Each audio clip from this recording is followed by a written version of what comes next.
नमस्कार, NB news world में आप सभी का स्वागत है। मैं हूं धनेश्वरी देवांगन। अब खबरें विस्तार से।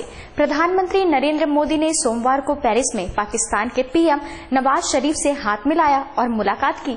फ्रांस की राजधानी पेरिस में सोमवार से शुरू हो रहे जलवायु परिवर्तन सम्मेलन से पहले प्रधानमंत्री नरेंद्र मोदी ने पाकिस्तान के प्रधानमंत्री नवाज शरीफ से मुलाकात की। विदेश मंत्रालय के प्रवक्ता विकास स्वरूप ने ट्वीट कर यह जानकारी दी। इससे पहले मोदी ने फ्रांस के राष्ट्रपति फ्रांसवा ओलांद से भी मुलाकात की। पाकिस्तान के प्रधानमंत्री नवाज शरीफ ने 2 दिन पहले ही कहा था कि पाकिस्तान भारत के साथ बिना किसी शर्त के बातचीत के लिए तैयार है। ऐसे में सोमवार को पेरिस में नवाज ने पीएम मोदी से औपचारिक मुलाकात की। इस औपचारिक मुलाकात के बाद कयास लगाए जा रहे हैं कि भारत पाकिस्तान के वार्ता आगे बढ़ सकती है।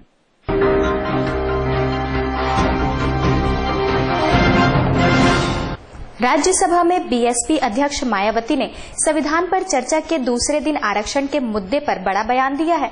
मायावती ने अगड़ी जातियों के लिए आरक्षण की बात की है। राज्यसभा में संविधान पर चर्चा के दूसरे दिन बीएसएफ अध्यक्ष मायावती ने आरक्षण मुद्दे पर बड़ा बयान दिया। उन्होंने पीएम मोदी पर निशाना साधते हुए कहा कि अगर प्रधानमंत्री 27 नवंबर को अपने भाषण में अगड़ी जातियों को आरक्षण देने की घोषणा करते तो ये अंबेडकर के लिए सच्ची श्रद्धांजलि होती। मायावती ने सोमवार को राज्यसभा में बोलते हुए अगड़ी जाति के लिए आर्थिक आधार पर आरक्षण देने की मांग की।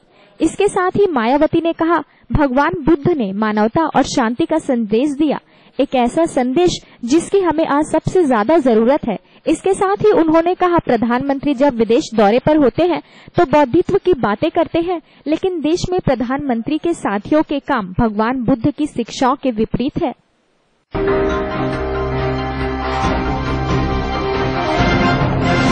सुप्रीम कोर्ट ने कांग्रेस उपाध्यक्ष राहुल गांधी की कथित ब्रिटेनी नागरिकता के मामले में सीबीआई की जांच की मांग वाली याचिका खारिज कर दी। न्यायालय ने कंपनी लॉ अधिकारियों के समक्ष कांग्रेस उपाध्यक्ष राहुल गांधी द्वारा खुद को कथित तौर पर एक ब्रिटेनी नागरिक घोषित किए जाने के मामले में दायर जनहित याचिका खारिज कर दी है। इस याचिका में अनुरोध किया गया था कि न्यायपालिका सीबीआई को यह मामला दर्ज कराने के निर्देश दे। प्रमुख न्यायाधीश एचएल दत्तू और न्यायाधीश अमिताभ राव की पीठ ने जनहित याचिका के साथ लगाए गए दस्तावेज की प्रामाणिकता और कागजात प्राप्त किए जाने के तरीके पर सवाल उठाए। पीठ ने इस याचिका को गैर विचारणीय बताकर खारिज कर दिया।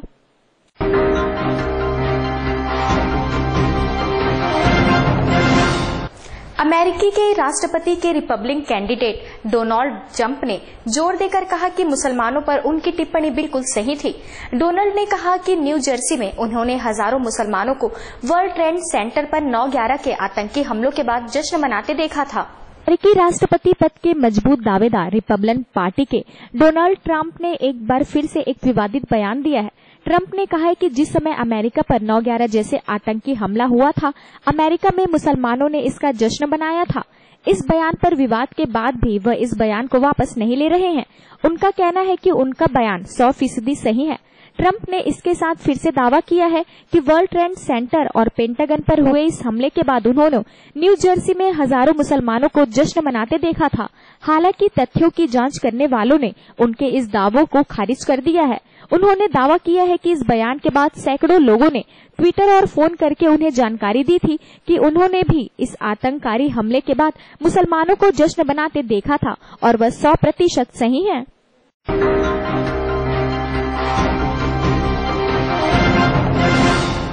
पाकिस्तान की खुफिया एजेंसी आईएसआई के लिए जासूसी करने के आरोप में गिरफ्तार सीमा सुरक्षा बल के हवलदार अब्दुल राशिद को लेकर पुलिस ने सनसनीखेज खुलासा किया है।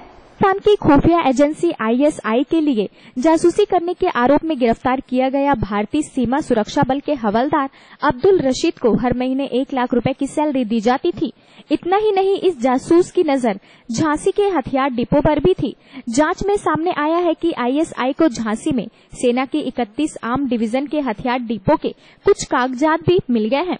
वहीं क्राइम ब्रांच के संयुक्त पुलिस आयुक्त रविंद्र यादव ने बताया कि रशीद को दिल्ली की अदालत में पेश करके रिमांड पर लिया जाएगा। शुरुआती पूछताछ में पता चला है कि रशीद वर्ष 2013 से सेना से जुड़ी गोपनीय सूचनाएं आईएसआई तक पहुंचा रहा था। इससे ज्यादा चौंकाने वाली बात यह सामने आ रही है कि बीएसएफ और सेना में और भी जासूस हो सकते हैं। सेना और पुलिस उनका पता लगाने में जुटी है। यादव के अनुसार रशीद से पूछताछ में और महत्वपूर्ण जानकारियां मिलने की संभावना है।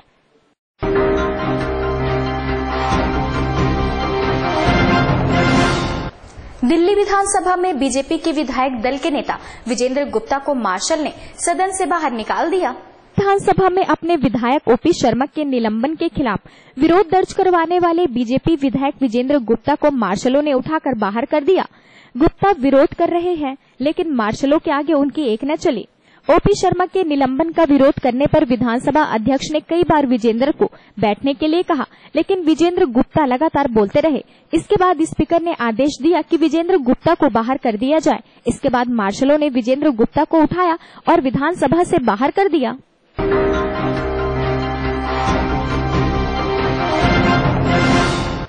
टेलीकॉम घोटाले में सोमवार को सीबीआई ने पूर्व दूरसंचार मंत्री दयानिधि मारन से पूछताछ की।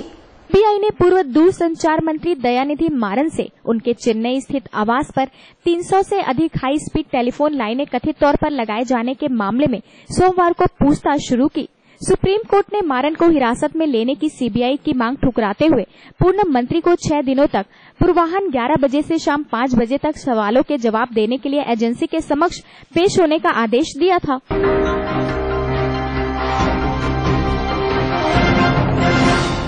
बिहार के हरलाखी से रासोलपा विधायक बसंत कुशवाहा का सोमवार तड़के दिल का दौरा पड़ने से निधन हो गया। लाखी विधानसभा क्षेत्र के नवनिर्वाचित रालोसपा विधायक और जिले के मधवापुर प्रखंड अंतर्गत उत्तरा गांव निवासी बसंत कुमार कुशवाहा का सोमवार सुबह 4 बजे पटना में निधन हो गया। रविवार रात करीब 10 बजे सीने में दर्द की तकलीफ के बाद उन्हें पीएमसीएच ले जाया गया, जहां सोमवार सुबह उन्होंने आखिरी सांस ली। नवनिर्वाचित विधायक सोमवार से शुरू होने वाले विधानसभा के नए सत्र में शिरकत करने और शपथ ग्रहण के लिए पटना आए थे। बसंत कुशवाहा के निधन की खबर फैलते ही जिले के मधवापुर प्रखंड अंतर्गत उनके पैतृक गांव उत्तरा में शोक की लहर फैल गई। उनके निधन पर मुख्यमंत्री नीतीश कुमार सहित प्रदेश के सभी नेताओं ने गहरा शोक व्यक्त किया है।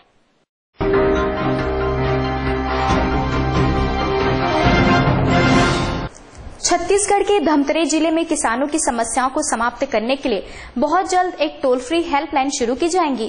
छत्तीसगढ़ के धमतरी जिले में किसानों की समस्याओं के निराकरण के लिए जल्द टोल फ्री हेल्पलाइन शुरू की जाएंगी। एक अधिकारी ने बताया कि राज्य के धमतरी जिले में किसानों की समस्या के निराकरण के लिए बहुत जल्द एक टोल फ्री हेल्पलाइन शुरू की जाएंगी। कृषि विभाग को अगले 2 दिनों में इस टोल फ्री नंबर की स्थापना के निर्देश दिए गए हैं।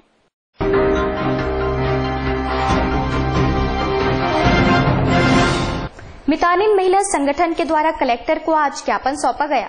छत्तीसगढ़ में शिशु मृत्यु दर में कमी आई है, जिसके चलते छत्तीसगढ़ को कई पुरस्कार भी प्राप्त हुए हैं, लेकिन जिन मितानिन कार्यक्रम के तहत ये संभव हुआ है वे ही नाखुश है, जिसके चलते उन्होंने अपने विभिन्न मांगों को लेकर कलेक्टर को ज्ञापन सौंपा है। स्वास्थ्य क्षेत्र के सुधार के रूप में मितानिन कार्यक्रम चलाया जा रहा है, जिसमें 60,000 से अधिक महिलाओं को सामुदायिक स्वास्थ्य कार्यकर्ता के रूप में छत्तीसगढ़ में काम करने और ग्राम स्तर पर स्वास्थ्य समर्थन दिया जा रहा है।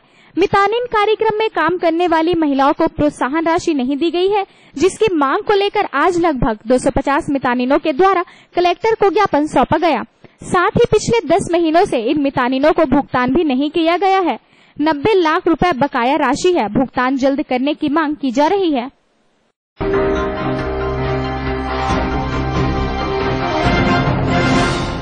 दक्षिण अफ्रीका के खिलाफ मौजूदा टेस्ट सीरीज में पिच को लेकर हो रही आलोचनाओं से खफा भारतीय टीम के निदेशक रवि शास्त्री ने कहा कि 3 दिन के भीतर टेस्ट मैच खत्म होने से कोई बुराई नहीं है और आलोचकों को इस तरह की शिकायत नहीं करनी चाहिए।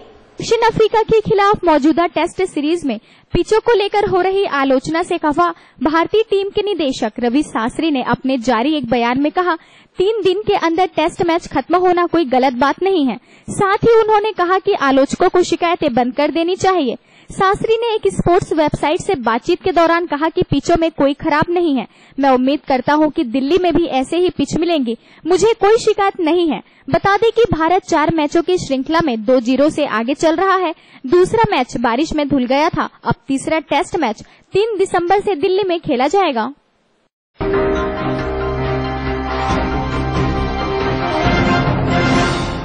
ताजा तरीन खबरों के लिए बने रहिए हमारे साथ एनबी न्यूज वर्ल्ड में।